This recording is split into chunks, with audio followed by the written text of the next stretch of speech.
நாடாளுமன்ற தேர்தலில் திமுக கூட்டணியில மதிமுக எவ்வளவு தொகுதிகள் போட்டியிட வாய்ப்பு?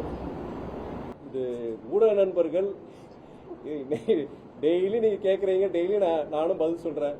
நாங்கள் சென்ற முறை ஒரு லோக்சபா தேர்தல், ஒரு ராஜ்யசபா ஒரு சீட்டு கொடுத்தாங்க, ஒரு ராஜ்யசபா சீட், ஒரு லோக்சபா சீட். இந்த முறை கூடுதலாக ஒரு லோக்சபா சீட் கேட்டிருக்கிறோம்.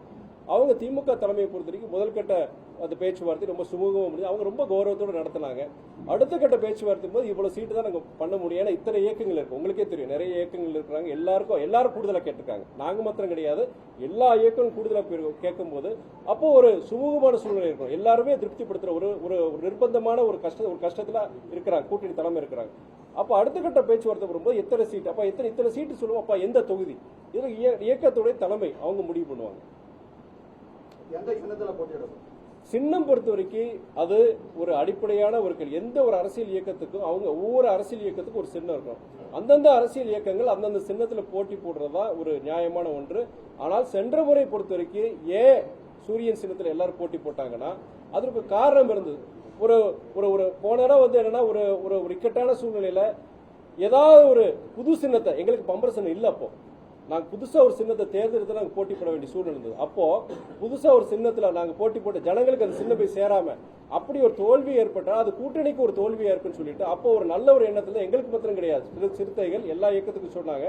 ஆனா ஒரு மிகப்பெரிய ஒரு விவாத பொருள், உங்களை மாதிரி பத்திரிகையாளங்க கேள்வி கேட்கறீங்க பாத்தீங்களா, அது பல்வேறு தமிழ்நாடு முழுவதும் ஒரு விவாத பொருளானதுனால திமுகவும் சரி எல்லா இயக்கங்களும் அவங்கவுங்க கட்சிக்கு அவங்கவுங்க சின்னத்தில் நிக்கிறோங்கிறத ஒரு இதெல்லாம் இருக்கிறாங்க. இருந்தாலும் ஒரு வேண்டுகோளை விடுச்சிருக்காங்க, கண்டிப்பா கூட்டணி தலைமை முதலமைச்சர் அண்ணன் தளபதி ஒரு நல்ல ஒரு முடிவை கொடுப்பாருன்னு சொல்லிட்டு எங்க நாங்க எதிர்பார்த்துட்டு இருக்கோம். மேகதாது அணை முழு வீச்சுல கட்டுறதுக்கு ரெடியா இருக்கிறோம்னு சொல்லிட்டு கர்நாடகா முதல்வர் சட்டப்பேரவையில் சொல்லியிருக்காங்க. அதை பத்தி அதாவது கர்நாடக அரசாங்கம் பொறுத்த வரைக்கும் அது நீங்க சொல்ற அது பாஜக, இதுக்கு முன்னாடி பாஜக இருந்தாங்க, இப்போ காங்கிரஸ் இருக்கிறாங்க. எந்த அரசாங்கம் இருந்தாலும் சரி நம்முடைய தமிழ்நாட்டை வஞ்சிக்கிற மாதிரி, தமிழ்நாடு விவசாயிகளை வஞ்சிக்கிற மாதிரி தான் அவங்க நடந்துட்டு இருக்கிறாங்க. காவிரியில தமிழ்நாட்டுக்கு உண்டான அந்த உரிமைகளை அவங்க கொடுக்கிற மாதிரி தெரியல. சென்ற முறை நடந்த அந்த CWMA, Kaveri water management authority, Kaveri நீர் அந்த ஆணையம், அவங்களுடைய அந்த கூட்டத்திலேயே என்னன்னா இவங்க மேகதாது பொறுத்த வரைக்கும் ஒரு விவாதத்தை கொண்டு வர மாதிரி அவங்க ஏற்பாடு பண்ணியிருக்காங்க. அது நம்முடைய தமிழக அரசு கண்டிச்சிருக்கிறாங்க. நம்முடைய அமைச்சர் துரைமுருகன் அண்ணன் அவங்களும் கண்டிச்சிருக்கிறாங்க. அது ஒருபோதும் அதுக்கு அந்த அதிகாரம் கிடையாது, அந்த அதிகாரமே அவங்களுக்கு கிடையாது. இதை ஏற்கனவே உச்சநீதிமன்றத்தில் சொல்லியிருக்கிறாங்க.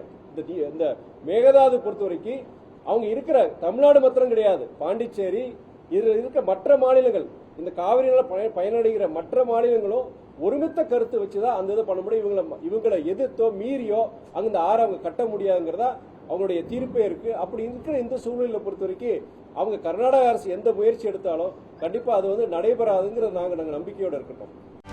செய்திகளை உடனுக்குடனும் துல்லியமாகவும் தெரிந்து கொள்ள சப்ஸ்கிரைப் பண்ணுங்க.